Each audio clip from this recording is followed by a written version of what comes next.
Gargle কিন্তু করবেন না, আমি না জেনেই আমি বলছি, আপনি ডেফিনেটলি গার্গল করেন, কারণ ওই যে বললাম বিধান রায়ের ব্যাপারটা বলেছিলাম, বাঙালির বাড়ি বাড়ি প্রত্যেক বাড়িতে।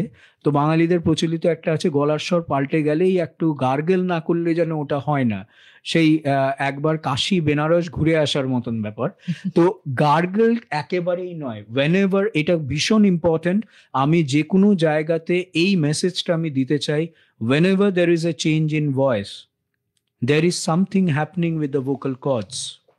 যখনই আপনি গার্গল করবেন, আরো ভোকাল কর্ডে প্রচন্ড চাপ সৃষ্টি হয়, জিনিসটা আরো ক্ষতিগ্রস্ত হয়, ভালো হয় না। ভোকাল কর্ডের মানে ভয়েসের চেঞ্জ যদি হয়, প্রথম কথা যতটা পারবেন ভয়েস রেস্ট দেবেন, যতটা পারবেন নর্মাল ভয়েসে কথা বলবেন, ফিসফিসও করবেন না, জোরেও কথা বলবেন না।